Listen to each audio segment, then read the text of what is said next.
लगभग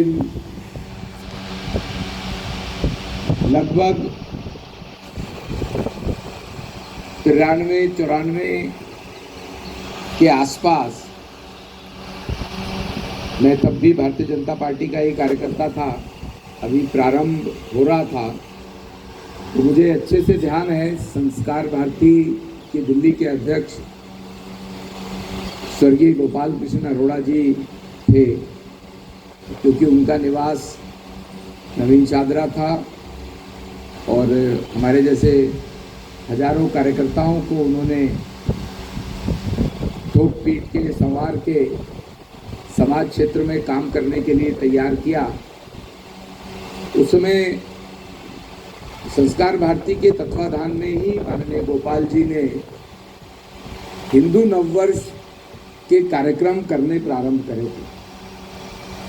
आलोक जी विधायक थे, आज आलोक जी विश्व हिंदू परिषद के राष्ट्रीय अंतर्राष्ट्रीय अध्यक्ष हैं। तो मानसरोवर पार्क क्षेत्र में जो एक बड़ा पार्क और बहुत बड़ा रोड्स हैं, लगातार मुझे अच्छे से ध्यान है, उनकी सुपुत्री आरती जी बैठी हैं, वे भी संस्कार भारती की कार्यकर्ता पदाधिकारी हैं। सही मायने में ये संस्कार की चैत्र नवरात्रों पर हमारा नववर्ष, हिंदू नववर्ष प्रारंभ होता है और उसको त्योहार, उत्सव, मेले की तरह मनाना, क्योंकि पूरे विश्व में न्यू ईयर ईव मनाने का प्रचलन आज भी है, पर उस मिथक को तोड़ के भारतीय नववर्ष, हिंदू नववर्ष क्या है और उसको भी मनाना चाहिए। उसको हमने वर्षों वर्ष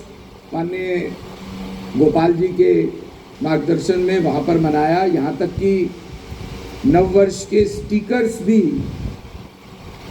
बनवा करके और क्षेत्र में लगवाने का काम भी करते थे, ताकि समाज में ये बात जाए कि हमारा नववर्ष ये है। अभी भी ये बात लगातार चलती है, अब वो बात बहुत प्रचलित भी हुई है और हम हिंदू नववर्ष आज समाज में पूरे देश भर में विभिन्न अन्य संस्थाएं भी मनाती हैं। भारत की संस्कृति विश्व की सबसे समृद्ध संस्कृति है और आज की संस्कृति नहीं है, हजारों वर्ष पूर्व की संस्कृति है। कालगणना करने बैठेंगे तो कितना भी पीछे चले जाएं, भगवान श्री राम के जन्म की बात करें तो साइंटिफिकली नासा ने भी प्रूव किया है कि जो राम सेतु रामेश्वरम से श्रीलंका के बीच में है, उसको नासा मानता है और उसकी आयु 17.5 लाख वर्ष पूर्व की बताते हैं। तो जब भगवान श्री राम उस समय की देवीय संस्कृति को बचाने के लिए रावण से युद्ध करते हैं और उस समय वानर, भालू, इन सबके साथ मिलके उस समय की आसुरी शक्तियों को परास्त करते हैं, तो कम से कम भारतीय संस्कृति, हिंदू संस्कृति इतनी पुरानी तो है ही। और आप सबके ध्यान में भी होगा कि